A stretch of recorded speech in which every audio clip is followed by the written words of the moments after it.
Hello,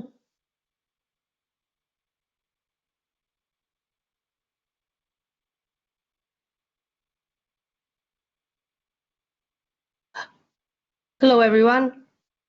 We are committed at Facebook to building a workforce as diverse as the communities we serve. As we know, diverse and inclusive teams make much better decisions. Moreover, inequality isn't new. It has been around since the beginning of mankind, and even the word mankind is not really that equal, and it expresses some gender bias. So today we'll definitely be talking about gender, but the topic of inequality spans so many different areas: race, sexual orientation and identity, differently able, socioeconomic disparity, and with these challenging times, we're seeing the acceleration of inequality in all these aspects.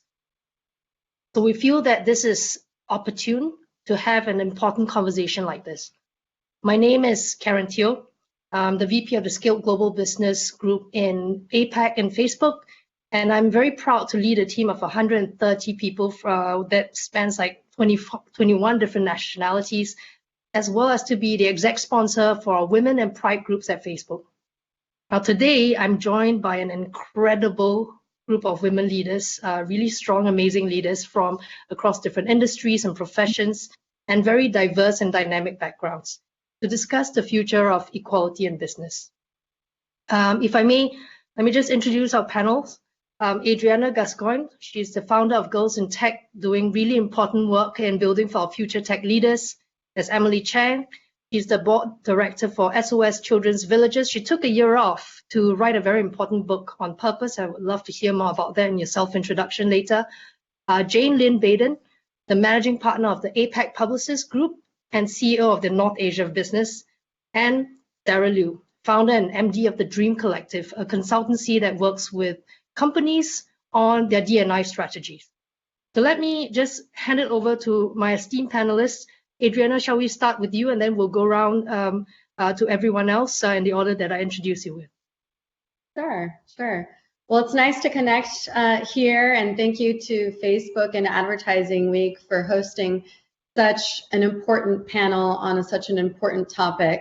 My name, as Karen mentioned, is Adriana Gasquen. I'm the CEO and founder of Girls in Tech, and also an author of a book called Tech Boss Lady. So if you're an aspiring entrepreneur, please go out and read it. Hopefully it will help you. Girls in Tech is an organization that I founded in 2007 in San Francisco, California. And at this point, we are in 54 cities in 37 countries and 6 continents with over 60,000 members. And we're here to provide educational opportunities and experiences so that women in tech can excel. So thank you so much for having me, and I'm excited for the panel. Emily? Hi, I'm Emily Chang. I'm delighted to be speaking with people from all over the world. I've worked 10 years or so in the US and 10 years in China as well. I've worked at some companies more on the client side at Procter & Gamble for 11 years, and then I moved over to Apple, Intercontinental Hotels Company, and most recently I was the CMO of Starbucks. As Karen mentioned, I took a year off to write a book, which is going into final proofing tomorrow. So thank you for celebrating with me on this very momentous day. Writing a book, Adriana, many, many props to you, because it's like birthing a child, which it is also done. And it's just about as painful and took a lot longer. But one of the reasons I wanted to write the book was I really felt like there was an opportunity to speak to female leaders in particular, but all leaders who stand for something. Being authentic and purposeful leaders, I think, helps us gain followership, build a culture that everybody is excited to be a part of. And I think that starts with ourselves and figuring out who we are, what it is, that we do in our personal lives that then transcends into who we are in the business world. So that's what the book is about, and it's coming out much later in 2021. We'll wait for it, for sure. Thank you. Yeah, so Karen, everyone, hi. Thank you for inviting, and it's really excited to be here. I'm Jen, looking after Publicis Group in APAC, the key accounts capability and also P&L in North Asia. including the Greater China and Korea and Japan. So I have been in industry for 15 years, and I had my own startup for 7 years. It's a digital technology company for 7 years. I would say that probably the most memory thing for me is 1 year sabbatical that me and my husband took. And so we took our daughter out, and we had 1 year completely off from work and for missionary. So I would say probably in my entire career life, that 1 year is the most exciting time for me. Amazing. Over to you, Sarah. Oh, Daryl, can't no, hear you. we can't hear you, Sarah. Maybe you have to unmute. No. You know, in this, during such times, it's really challenging. Like these tech issues pop up all the time. We had just done a tech run and everything was perfect. All good. Shall we try again, Sarah? Can you hear? Yes. Good thing Sarah had a backup, like a true entrepreneur, her AirPods on hand. Can we hear anything? No. So, No. All good. Tell you what, Laurie, if it's possible, can you help Sarah with this? Would love to come back to Sarah to hear her self-introduction. So on the back end, perhaps, Laurie, we can help Sarah up with this. I'm not sure what's happened tech-wise. And maybe what I'll do, Sarah, just one last try. Can we hear you? Test. Maybe what I'll do then, I'll jump into the questions that we have, and then we'll come back to Sarah again. Can we do that?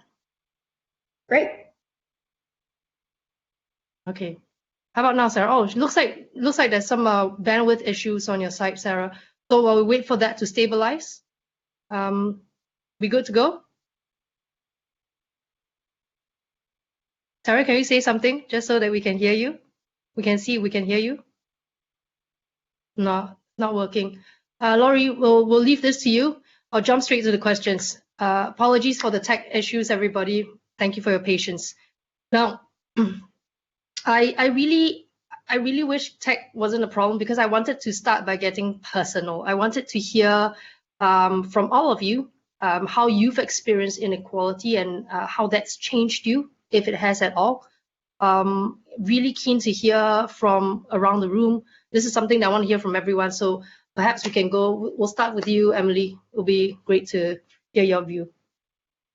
Sure. So just talking about how we've experienced inequality in our own lives and professional environments. Yeah, and how it's changed you. Yeah. Yeah, I think the first thing I'd like to say is I feel like we are in a world where there's no such thing as normal. There is no normal, and yet all of us is constantly trying to normalize. I think that's what we do, right? As humans, we look for patterns and we're trying to find the outliers. So as a result, we tend to look for the too something. This woman is too bitchy or too cold. This one is too nurturing and too soft. Everybody is too something, too short, too fat, too ugly, too beautiful. and you know, I think when we talk about inequality, there are so many different ways that we are too something. I worked in hospitality as an executive, and I posted on LinkedIn my teaser, if anyone has come in from the LinkedIn link, where I talked about what do you do when somebody turns to you and gives you a coffee order? We are the only female in the room, and what is the right way to respond? You know, I've thought about this a lot, and it's a question I get often, and I think responding with grace is the best solution for me, because I was thinking about the Hippocratic Oath, which is the oath that doctors take when they become doctors, and it is to first do no harm. So if we're in a meeting room, we're here for a reason, right? And we want something positive to come out of that circumstance, whatever it is. So if somebody asks me for coffee, I can ignore them completely, but that doesn't do any good, and it does harm. I can go get the coffee, but that doesn't really do much good either, right?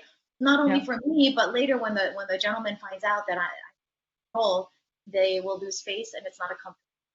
I can be outraged, and I can say, I'm not a server, and you know, this is not my role, but that doesn't do anything for our relationship, and nobody ends up happy. So I think responding with grace is always a good solution. So for example, you want some coffee? Actually, I'm quite tired. I think I want some coffee too.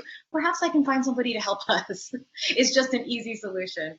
And one of the other things I had shared with Karen is that I've cared for differently abled children across Asia and the US. That's what my book is about investing in our communities and where we are and the opportunity that we have to serve. And it struck me how differently and how unequally differently abled people are treated. And that has become a real passion area for me. So I think it's not just that we are women, not just that we are to whatever we've been called and whatever label we've almost accepted. I think it is responding with grace and recognizing that there is no normal at all. That's great. Thank you so much, Emily. That was a really good start to our conversations. Would love to hear, okay, let me try to check in with Sarah. Perhaps this is the time where you introduce yourself and tell us as well if you've experienced inequality and how that may or may not have changed you. Yes, just checking. You can hear me now? Perfect. Fabulous. Oh, great. Wasn't quite sure what happened there, probably because we're in Australia, it's way too far. I think for me, equality, or probably the lack thereof, has just been a little bit of a story of my life. Having grown up as an Asian, girl in New Zealand, and then later on in Australia, I think the pressure has and sort of the difference, has been just very much part of how you grow up. And I've always been quite ambitious in sort of climbing the corporate ladder when I was still in corporate. And I've had many recruiters actually told me in my face that there are being an Asian women in Australia, I would just manage your own expectation about how far you can go. And I think whilst that might sound like, it's quite sort of unusual or like quite jarring these days, I think, to be honest, it's still very much sometimes, whilst it's unsaid, I think that's probably still very much the reality as well. So that's actually what prompted me to start the Dream Collective, which is a global diversity and inclusion consultancy. And we've actually since grown across the APAC region, now operating in 5 different countries and predominantly working with technology companies to help them solve 3 problems, which is to attract, retain, or advance female talents in particular.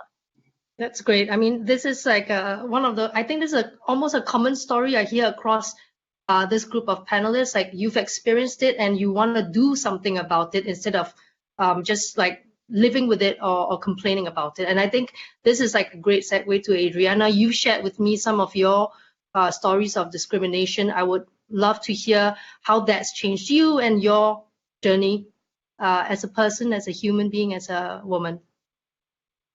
Yeah, it's sometimes it's a sad story to tell, but there's always a silver lining. Even with this COVID-19, I always remind myself that there's a silver lining in here somewhere. So much like this, which we're experiencing now, I started, as you know, Girls in Tech in 2007, and I was one of 35 people working at a startup and the only woman.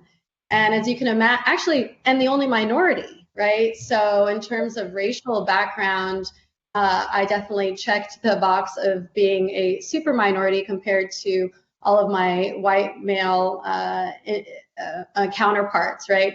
And going into work every day, I would look around the room and, one, be confused as to why the recruitment team wasn't prioritizing hiring diverse talent, and 2, confused as to why more women weren't applying for jobs, because I was really loving the startup scene and building products and innovating and the scrums and all of the innovation that goes on behind the scenes at startups.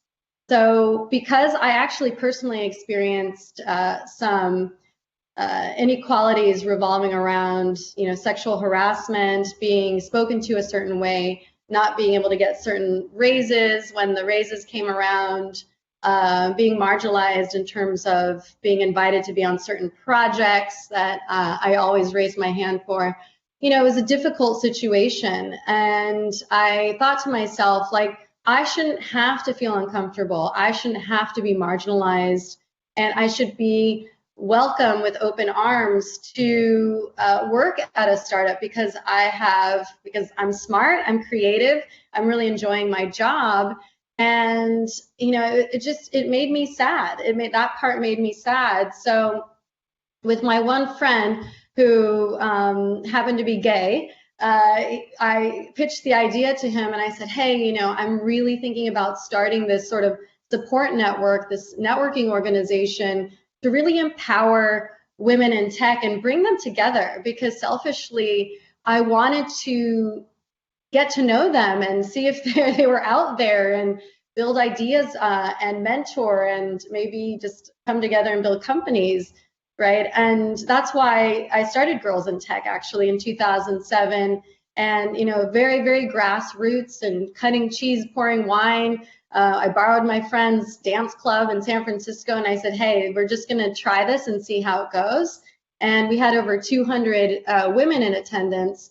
In 2007, that was a really, really big deal. And, you know, cut to 13 and a half years later, as I mentioned, we're global. We have a massive international footprint. So I really felt, I continue to feel inspired every day when I talk to people in Nepal, in Paris, in Chicago, in Miami, all the impact that we're making in the lives of women in tech and even marginalized women in socioeconomically challenged areas in inner cities, developing nations where they don't have access to bandwidth, devices, and the common education that all people deserve.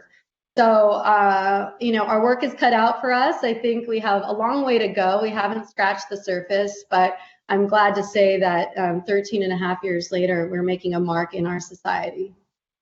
Thanks for that, Adriana. You know, in the conversation I had with Jane yesterday, we talked about the problems of inequality, and Jane was like, I want to talk about solutions. I want to talk about how we look at these problems and what we're doing about it. So I think this is like a great dovetail into like the stories that Jane may want to share.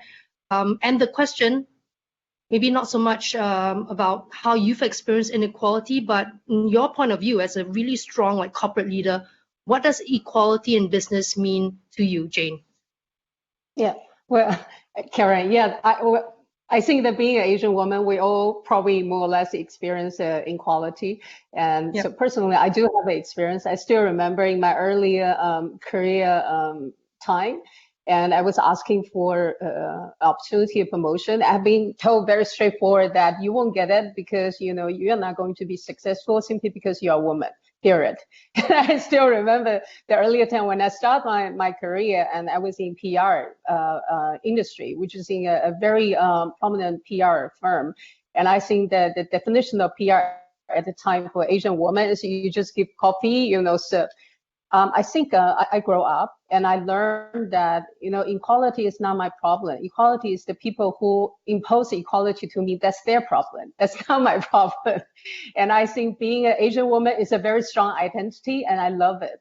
So back to your question, I think I want to talk about the solution is that I think once the woman getting the opportunity, you know, I think I get into get the opportunity and I get a very good blessing on what I'm doing right now. I think the minimum things I can do is I'm being fair, right? So in my own capacity and influence circle, I'm being fair and providing the equal chance to the people who are capable, regardless whether it's an Asian woman, non-Asian woman, or man or minority. I think that's the minimum things that I can do being a leader. Thank you. And this is yours is about providing equal opportunity, being fair as a leader. I think Sarah had some interesting research. You showed that if a company at 50-50 diversity, they had some awesome results. Why don't you tell us a little bit more about that, Sarah? Yes, absolutely. I think sort of firstly, the sort of equality piece, what I really want to first and foremost challenge everyone who's tuning in today is actually around really understanding and differentiating equality versus equity. So equality is about achieving fairness by treating everyone exactly the same. And equity is getting to the same place, fairness, by giving people the tools that they need in their unique situation, recognizing this difference. And that's where that inclusion really comes in. So I think, you know, I really want to encourage everyone to think about equality not as treating everybody the same, because that's actually not what will actually get us to equal footing. at the end of the day. And I think, what we're really passionate sort of in doing here at the Dream Collective is actually constantly use sort of data-driven sort of research to really encourage companies precisely to move beyond the rhetoric. So during COVID-19, actually, we conducted research with over 2,000 professionals across Australia. And we then assess what companies that performed the best during this crisis period had in common. Which companies are able to innovate better, pivot better, and achieve highest employee score. And guess what? It was companies with an equal gender split, 50-50, that performed the best across across all the measured areas. And if you want to actually download the report, you can head to the Dream Collective website to actually see the detail and the broken down. It's so fascinating. And I think what we really want to use that for is precisely to actually challenge companies to say that, hey, you know what? If you want to come out of this pandemic and this sort of crisis, this pivot point, better than before, if you want to build back better, you need to be thinking about who's leading your team, who's leading your organization. And the first starting point is to make sure that there's diversity and equity on that team. Thank you. Interesting. You mentioned this whole period of challenge for a lot of companies, COVID-19. We've seen a lot of COVID-19 research, and it says that it's not just a public health crisis. And I'm really, I'm kind of zooming out a little bit more here. And there's also the biggest setback to gender equality, and it's not even just gender, it's race and minority discrimination. And I know all of you have like very strong points of views on this. I'm going to go back to Adriana on this. I know you've got some things to say about this. I'm sure the audience would love to hear what you think. Yeah, I feel very strongly about COVID-19 and its impact towards women across the board, not just in the US, but around the world. I do have some statistics to share about how it's impacting women of color in the US, but we've been disproportionately impacted for a few different reasons, and Latina and Black women are faring far worse than their white counterparts. When it comes to layoffs or furloughs, women typically don't have the tenure and seniority as their male counterparts. We're noticing that and seeing a lot of that as the reason for women being made redundant in many cases.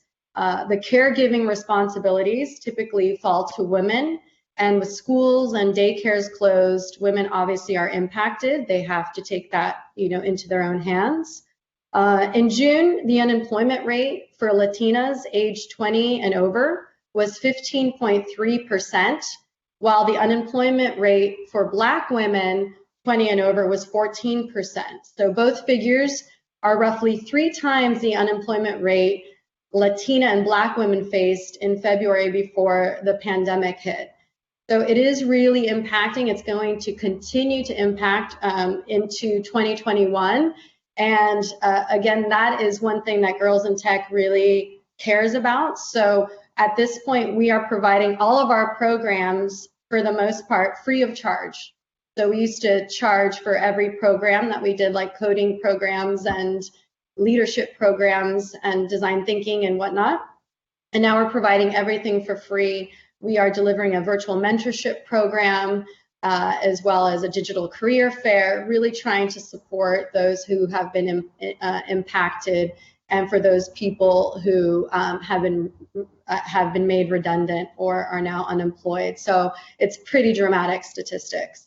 I think on the subject of statistics, we did some research before we did this panel, and Deloitte did a really reported that it will probably take, at the pace of 1% a year of women getting into board seats, it will take 30 years before we hit parity. I don't know if we have time for that. I think the work that you do, Sarah, speaks to this. What do you think? Do you think we can accelerate that process? I think if COVID-19 has taught us anything, is that change is a decision.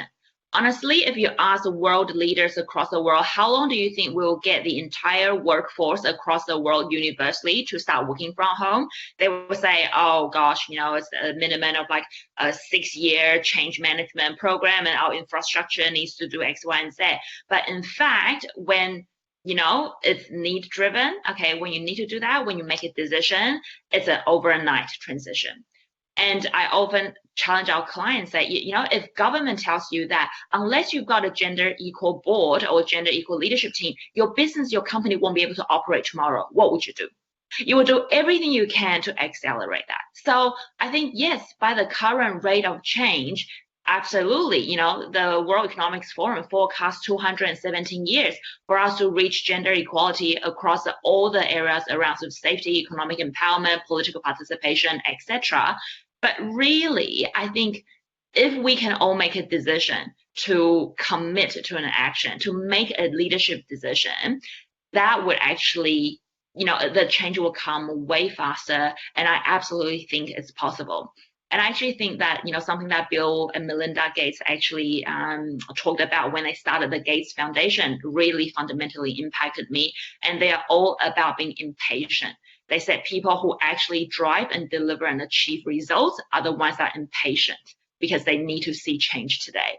And with that also, I really want to challenge that. Yes, the stats will tell us the story and almost educate us in a way to accept that as reality, but change starts with a decision, and that can accelerate things like we can't even imagine. Thank you.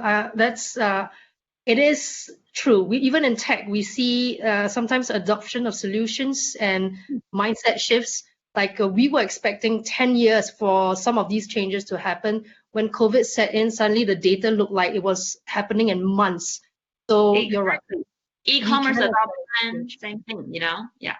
Absolutely. And I think this is also good to go to like something that Emily told me before. I mean, I was asking her, when it comes to inequality, we kind of like this only surfaces during certain times where the magnifying glass gets put on it. And with this COVID situation, I'm quite far removed from what it's like to live in like the US, for instance. And I don't know, and I hear about this COVID-19 like bias against Asians at this time. I'm keen to hear how you're experiencing this as a entrepreneur, and an author, and how you're dealing with it. It is an interesting place to be because I spent half my life in China and half my life in the US. I feel I'm both. And it's interesting. I don't think there are many times in my life I felt discriminated against in the US as an Asian, if I'm honest. But recently, it's been very interesting. I live in Bellevue, just outside of Seattle, Washington, which you have probably seen in the news. Yeah. And I was commenting to Karen, I think we need to be more adaptable than ever before and sort of flow with the circumstance. It's not just as a professional, as a woman, as a mother. I go outside with my daughter and she says, Mom, should we wear a mask today? And my answer is, it depends. Because if everyone is wearing a mask, we're going to wear a mask. If no one is wearing a mask and we're the only Asians wearing a mask, that's putting us in a situation that's also not very safe. We have Black Lives Matter protests everywhere, and we are participating as well. And I think it just starts serving a broader narrative, which is it doesn't matter if it's because I'm Asian or I'm differently abled or I'm Black. There is just a lack of equality, and the way that we choose to speak up and stand up, not only for ourselves but for the people around me, I think is really critical right now. And I think I was sharing with Karen a little story where I was speaking with my daughter in Mandarin, just walking down the street, nothing very dramatic, like 今晚是什么 or something, and this guy started screaming at me about the Kung flu. Thank you, President Trump, for that. Very clever. And your reaction, again, just like when somebody asks you for coffee, it can be many different things. But if you react in anger, nothing positive will happen. And so I turned to the guy. I didn't really know what to do, but I knew it was an important moment for him and my interaction, but also because my daughter is watching. So I asked him, is there something I've done that's offended you? And when he heard my English without an accent, he said, oh, no, you're okay. And I said, oh, that's interesting, sir. Why do you think I'm okay now? What would have been different? And, we had a dialogue about it. And I think that's important. Even if you don't end up at a perfect place, if you don't open communication, there is zero chance for mutual understanding. And if you have zero chance for mutual understanding, there's zero chance for mutual respect. and we'll never get out of the place that we're in. And I think that's also why our family made a sign and we went out and stood up for Black Lives Matter, because I think we have to have a point of view and we have to open that dialogue. No, I loved it when you told me one of the ways you cope was like the very Chinese idiom of like flow like water, right? Yeah. I love it. It makes a lot of sense. But if I look at the different, if I take a different perspective to that, there is also the stereotype and like and the shackles of the model minority, where we're expected to excel, work hard, keep your heads down, just go with the flow. What do you think about that point of view? Like, how do you talk to dissenters on that? I think none of us is stereotyped, and we don't just fit into one generalization. You know, there are some moments where I might look like a model minority. There are other times I might look like a very independent protester. I think this idea of sharing, being like water, is flowing to the circumstance and being more adaptable. And I think in my younger years, I was not. I always had a point of view and I always had, you know, what I wanted to do. And now I find I'm much more like water. But I was saying to Karen, I think water is not just windrow. It's not just this sort of gentle fluidity, because water carves a path through rock as well. It is about going the path that makes the most sense so that you can achieve your end goal. Well, honestly, the way you spoke to the gentleman who was heckling you, that was not at all, you know, it was not at all like heads down. It was very like addressing and pulling him into a dialogue. So kudos, there was courage and not at all like the usual model minority stereotype of a quiet Asian. So And I think, well done there. And actually, if I can like add to that, I think what Emily's talked about is so important, because I feel also a lot of times we're not opening up that dialogue with people who holds very different views. True. And I feel the essence of inclusion and diversity is actually sometimes inviting disagreement. And, you know, I've actually been in training rooms with, you know, almost like 200 like Japanese men, okay, who does not buy into gender equality at all. But usually those are the most rewarding and fascinating conversations. And that's when change actually happens. So I really much feel like it resonates with what Emily has said. I think that takes a lot of courage, but it's absolutely needed to shift the dial forward. Yeah, absolutely. So on this, oh, sorry. Jane, please, I was just going to go to you. Sure. No, please go ahead, Jane. What Sarah said that I think the conversation definitely is very important, actually needed, because many of the things comes from a different context and misunderstanding. I mean, we assume there is a you know, equality problem, but there is also a context why people have that perception. I think being able to address that problem, having that conversation in public is a step one. But at the same time, I do think that there's a structure and system things that we need to address. I think go back to Sarah mentioned about 50-50, and we talk about, you know, how women in a different, or Asian, you know, that different role in the corporate. I think McKinsey has a number which I find it quite fascinating, because we are an Asian woman and we're talking about this number. But if I look at this, even in Asia, in terms of the country, now, we are seeing actually more women coming into a mid-level management, even senior management. You know, Australia has like 20% and China still have 11%, which is at the senior management level, i.e., you know, CEO direct reporting to CEO. And Singapore is about 25. But if you look at board level, where it's really to decide a company policy, company structure, and have a greater influence on how a corporate operates. Now, if you look at China, it's only 10%, and Japan's 3%, and Singapore 8%, Australia 18%. So it's far from 50-50. Now, I think that's a different topic of why we have a conversation, and we all need to be impatient because the system needs to address. And how do we design the structure to have that thing moving towards more, you know, openness to different, you know, women and so on the senior level? I think it's something that cannot be avoided to be addressed. For sure. We were going to talk about this very unfortunate term of bamboo ceiling. And a lot of this, I think, it is, firstly, it's an unfortunate term. Secondly, it's not even just about locals or talent from elsewhere being imported into high-level roles. It's like, what are we doing? What are we doing as leaders, what are we doing in the work that for communities that we're opening up that pipeline and opening up the roads to growth, and elevating people who are talented that may not fit the cultural norm. And I'm keen to hear from all of you, some of you, if you've got thoughts on this.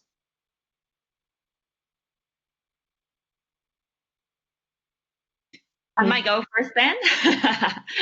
So I think, that really resonated with me, because I think in Australia as well, like the cultural diversity has becoming a little bit of a topic.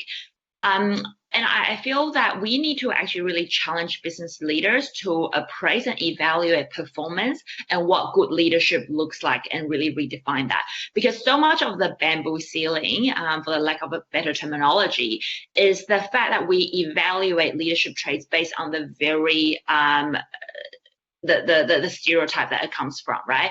It's you must speak up, you need to self-promote, etc., which are not virtuous in other cultures. In fact, quite the opposite. And so very often, we hear particularly Caucasian leaders that talks about, I just wish, they play a bit more politics, get in there, because that's how you get ahead. I will really challenge everyone to redefine how we get ahead. Right. And so I think, if we remove the ceiling, we reassess how we define good leaders. Okay. Rather than getting this sort of Japanese women who is just not comfortable really challenging and negotiate in such an aggressive manner. It doesn't mean she's not a great leader. It just means that she's not going to communicate in the way that you deem as, what's the better word, like deemed as sort of traditional, fit into that traditional model. Yeah. Jane, what do you think about that? Well, I think this go back to this the definition of leadership. That's a separate topic, and it's go back to again that if we look at what is that bamboo ceiling, right? It's in a corporate structure. Who is going to decide? Who is going to get into the management position? I think it has a lot to do with how go back to the organization setup. Do we have a leadership team that actually are open up to address that fairly? I think that's number one, because if at the top you do not open up, there's no way you can get the bottom to be equal. So I think go back to it's really the top. The leadership team has to be set up so they are open and willing to open up the company to grow into more parity and so on. So I think we have to address it from the leadership team. Now that would be the talking about what is the company culture, talking about leadership, what kind of leadership style can strive in a company. It has a lot to do with that company culture. There's sometimes unconscious bias, we just have to talk us through. But I still go back to every single company. If we see a big parity issue, it has to be addressed by system. It has to be addressed by policy, because otherwise we cannot cope. We can only correct that by good intention. We cannot correct the flow systematically. So I do think the bamboo ceiling, is something we need to be very conscious about. Second is to address this unconscious bias, and then address that through a company organizational design. Okay. Look, I think we have probably about 3.5 minutes more. I would love to hear a key takeaway from all of you. I am curious to hear what you think a small, tangible action that everyone in the audience can take to make equality in business a reality. Do I have time? Should we just chime in? Yes, please. Maybe Adriana should start first. Yeah, I mean, this is something that we think about often, and we actually have been doing an audit at Girls in Tech to really understand how we define diversity, equity, and inclusion. We worked with a consulting company called EEO Consulting. And so basically, as a result of these surveys we're doing with our board and our staff and our members, we're really focusing on creating a training program, a manual, and also new policies as well as messaging. There's other organizations like Culture Amp that I always recommend to companies, larger, big brands that also do these audits. So I would say that is a great place to start. They're very reputable companies that provide really, really good results. But just in general for companies, because I know that there are a lot of companies on this call today, this is something that we've actually written a lot of blog entries about, and we have a new podcast that's launched that we are talking extensively about, and I have an actual list. So I'll pick out a few of the things that I think stand out the most. So first is diversify your boards and C-suite. This also is important for your staff. So look for opportunities for women and people of color and empower them to make change. And it's not just checking a box or hiring someone to fit that role. They must have a voice and be supported to change the system. And then it's important to institute it at all different levels, not just on the C-suite or on the management level, all different levels. Enabling women and marginalized communities is also very important, not just in the US, but around the world. For example, how are you as a company accommodating employees who are caregivers, right? Consider what flexible work hours mean, adjusting those hours, allowing people to work from home, reducing meetings, being flexible on deadlines and things like that. Digging deep into your hiring processes and practices. I think this is really important for many different reasons, but seeking out solutions that sort of level the playing field for women and people of color. We know most new hires are referrals from someone inside the company, which typically means that the white male engineer recommends a cohort, sort of leaving women and people of color less of a chance.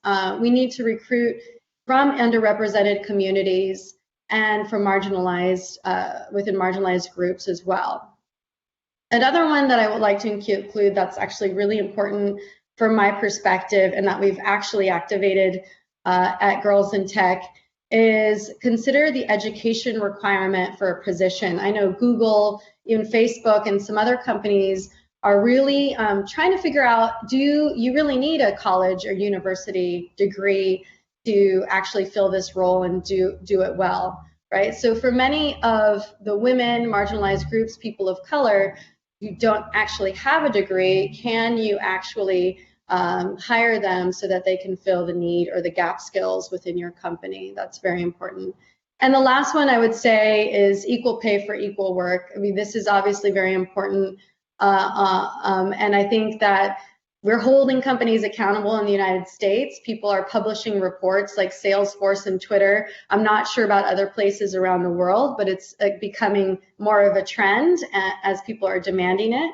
So being transparent in pay and publishing reports is very important, and working towards wage parity regardless of gender or skin color. So there's many more, and we'll, I'm sure, be talking about it on the podcast. So I would just subscribe if you can, and I'll give the mic to somebody else. Thanks, Adriana. Before we give the mic to somebody else, I have good news. We do have more than 4 minutes. My bad, totally my mistake. We have about 14 minutes more. So whatever you've talked about, Adriana, a lot of these are great segues into areas where the other speakers can speak about. Like, for example, when Jane before said it was all these ability to open up the growth happens at the leadership level, I'm keen to know from, for example, Emily, what you were a commercial leader, you managed like teams. How would you as a leader open up opportunities for people on your team? And then that, kind of feeds into what Adriana talks about making sure that we're diverse, we're fair, equal opportunity for all. Keen to hear that. Yeah, I think this is something I very much focus on doing because, as you can tell, I don't have any hesitation to speak. I always have a point of view, and I'm very extroverted. And you find, people are working for you who are all different styles. I remember there was a VP who I brought into a very commercial role, and he was a big introvert. And I realized I need to go way out of my way to make sure I'm creating the space for him to do his job with excellence. I think it's important for us to listen with curiosity, with openness. I think we have to truly believe that there's something I can learn from everybody I meet. If we don't approach a new relationship or any relationship with that attitude, we're just closing doors before we even give opportunity for ideas to surface, for leadership to step up. I had thought about this very nice compliment that somebody paid to me once when I was leaving IHG. I don't think I'm there yet, but it has become the aspiration of who I would like to be. She said, "You've always given us opportunities to grow, but not indiscriminately." So she called me a Sandy leader, a 3D leader. I said, "What does that mean?" She said, "Well, it means that when we need you in front, holding up the flag and charging, you lead from the front. When we need you standing beside us, maybe working OT late one night, you're beside us. And sometimes you stand behind us and you let us shine and get the spotlight." Again, I think I have a long way to go, but I think that kind of 3D leadership is very aspirational for me in terms of how do we really flex to the different styles of all the different thousands of people who are in our organizations who can really do more and contribute more if we give them the opportunity. Thank you. Thanks, Emily. So what we have here is a view of leadership as a part of the system and the infrastructure, allowing people through to the top, and the view of what individuals as leaders can be in building for diversity. I'm really keen again to hear, like Sarah, from the work that you've done with companies, like work with like Japanese politicians. How have you seen that come to play? Are you able to guide people who are more traditional in their ways of leadership into being something closer to a Sandy leader? I think it's a bit of a journey, right? And actually, not two people are the same. So even when we talk about like this Japanese sort of male older leaders, I think we paint that with quite a generic stroke, but no two people are the same. And we do take that approach as well. No two companies are the same. So we take a very unique approach. And, having worked, at even like a cabinet level, advising senior political leaders around gender equality, I think, I really echo Emily's point about curiosity. But something we get people to commit in doing is actually in reminding them that gender equality starts at home. So very often when you talk to them about changing processes and systems and all of that, there's a lot of resistance and pushback, around what's possible and what's not. But something like always a takeaway we get them to do is commit to doing something at home. It's actually reflect on the way you interact with your partner, how you actually bring up your sons and daughters, and how you actually bring people around your family members to help transform their point of view in some ways. And I'll always remember that I was actually sharing the panel with a Australian CEO, who's a man, and someone actually, when he was talking about what his company is doing in the D&I space, he got challenged by a journalist actually, directly go, "Okay, that's all very great what you're doing, what your company or your team's doing actually. I want to know what you as a person individually are doing to advance gender equality." And everybody was like, "Oh my God, where's this going?" And he actually said, "You know what? I make sure that I bring up my two daughters to know that there is actually no barriers in standing in front of them. And I make sure that all the decisions I make, how I interact with them every day and how I interact with the mother is demonstrative of that." And I thought that was just such a great reminder for all of us that I think we can talk about equality in businesses and all those systemic changes need to come and business leaders need to embrace it. But it won't go much further unless us as individuals start that work at home. Fantastic. That is true. That is something that we, as business leaders, we talk about equality. We're always focused on like that one space in the office, right, in the boardroom. And yeah, right, the people we put in these seats, whether they have imposter syndromes, whether they feel like they are willing to take that chance, whether they have the opportunity, that's great to hear. Like I know this is going a little bit beyond the boardroom talk. I think Sarah brought us there right into like your personal homes and how you're role modeling to your children, to your young nieces or the young people in your lives. I would love to hear how that's played out in your various roles. I think, Jane, you talked about taking a sabbatical for a year, doing mission work. How do you think that has forged the worldviews of your child? I think it's probably the wisest decision I have made so far in my life.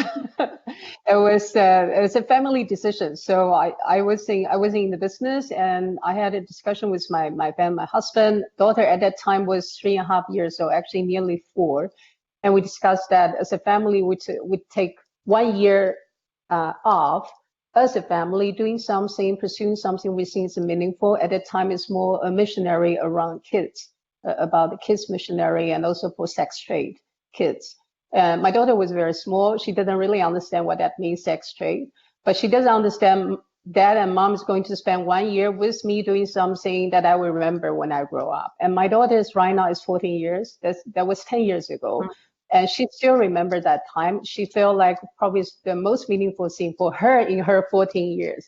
I think that was tremendously impactful to my daughter in terms of her own identity and how she saw her parents making a decision together with her. And I also can share a small story. Is years ago, I had a fortune to be nominated as a Woman to Watch by Ad. So then I remember in the nomination day, I asked the organizer, I said, can I bring my daughter? My daughter was very small at the time. I think it was, I don't know, like 5 or 6 years old. And they say, well, we never had kids in the in the awards. But I say, I really want to bring my daughter to the stage, because where I am here today is because of my daughter, because I did something and she was with me and she had to sacrifice as well. Otherwise, I wouldn't get this recognition. So I took my daughter to the stage. And I still think that was very impactful, not only to me, my daughter, but also to the audience, because after that, many people come say, you know, as a woman, as a career woman, we always talk about sacrifice, and we never talk about the family sacrifice, and actually the kids sacrifice. And so I felt like, go back to your question, I think this is a journey. I really, my daughter is my partner, and she's still my partner. And I felt like we have been going through this together, and the equality scenes for her is very real, and she knows all the struggle that mom had gone through as well. So from that note, 2 questions for you, follow up. Maybe for those with kids and those without. Number 1, what would you tell your kids in trying to, bring businesses to a state of equality when they grow up? What would you tell businesses? Adriana has given us a fantastic list of that. So feel free to share your personal point of view, what you think as individuals, as women, we can do. And then let's go around the room. I'll start. I think I agree completely with Jane that this is a family affair, and it's not just one person leading the way. It is something that we cannot do what we do without our families. And I think, the book that I talked about, it's called The Spare Room, and it's about, over the last 2 decades, we've had 16 different children and young people staying with us who were slipping through the margins of society and just needed a safe place. That is something that I can talk about because that's what I do. But my husband did the bulk of the caretaking. In fact, he gave up his own career to take care of these kids. And my daughter gave up single child status, right? She shared her parents and her home with all these other people. Some are older sisters, some are younger brothers. And I think it's important to let them be a part of it, but also to empower them. So, this little ring right here, my daughter made it. And I wear it legitimately because it's a cool piece of jewelry, but also to let her know, you're 11, but there's nothing you can't do. This is not me patting you on the head and saying, good job, little girl. This is me saying, that is a wicked cool piece of jewelry and I want to wear it. And when we have the last kid we had in our spare room was a 13-year-old girl who was quite rough around the edges, had been raised in a brothel. She'd never had her own bedroom. She shared a room with her mom, who was a prostitute. So living with her was one of the most challenging things we've done. And I will say, and I wrote in the book, my daughter had more grace in many circumstances than I did. She had a deeper sense of understanding and compassion for this girl. And I think it's worth applauding her publicly and in the book to let her know it's not about your age, it is about your capability. And I think that kind of authentic encouragement of the things we see that are good, that we want to pay on, that we want to nurture, those are the ways that we raise the young people to become the adults that we want them to be and our future leaders. Fabulous. Thank you. Jane, Sarah? Well, let Sarah say. Okay. No, We've talked about young people. Let's talk about the businesses. Like, what advice would you have businesses take away? One tangible action piece. Yeah, I mean, I'm so inspired by everything, Jane, Emily, and Adriana have said. I think for business leaders is really know that you need to move beyond the rhetoric, right? It's about demonstrating and showing action and measure the impact, because your consumers, your clients, and your employees is going to hold you accountable. And this is not a fear-based approach, but just a bit of reality check, I think, at this point for everyone, that right now that is the climate, that is the level of scrutiny that you're going to be under. So be prepared and actually be committed to change. So my encouragement for business is actually not so much more of these process success. I think, like they know, okay, if there's not a lack of those sort of studies or data or more research that needs to be done, it's actually more decisions and commitment that needs to be made. And I encourage you to move beyond the rhetoric today. Fabulous. Jane, I'll let you wrap up on. Yeah. Well, I think it's go back to, for us, we have the fortune to be in a position that have some impact. I still think that the best way is to demonstrate how we live out the standard we believe. And in my industry, I have to say, sometimes in my industry, in some markets, actually women are dominant because we have many women in the management position. In that regard, I think for women to demonstrate the equality is to make sure we hire men as well, right? So we have a fair hiring regardless gender. So I think the best way to demonstrate is how we live with our decision, and to make sure that people look at us, look at our decision behavior.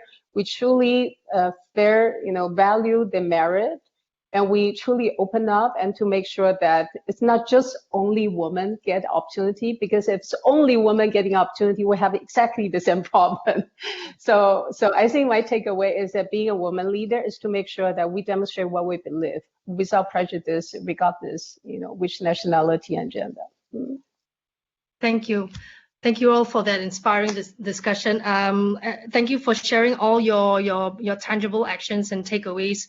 I have a few big takeaways from the discussions that we've had. Number one, very basic, really statistically driven. It doesn't need 30 years to get us to a point of equality in the boardroom. It just requires, like all of you have said, a decision and a commitment to that.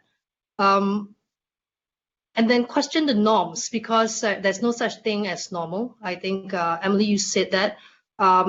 Adriana, you talked about how we shouldn't be just thinking of like one aspect of diversity. There are so many different minorities that are left behind and left through the cracks, and we have to try to think about what this looks like, what alleged normal is, means for different people through different viewpoints.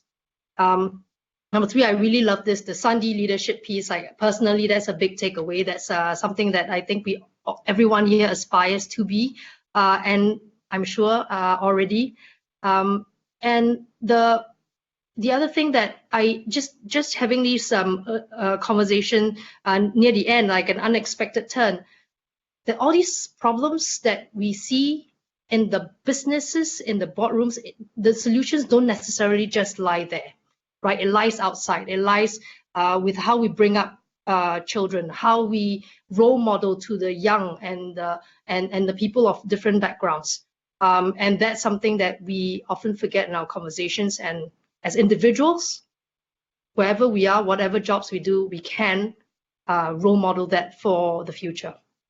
So thank you, everyone. Thanks for your time. It was really enlightening for me, and I appreciate the really conversations and the insights that you've shared. Thank you so much, everyone. Thank you. Bye-bye. Thank you all. Thank you, everyone.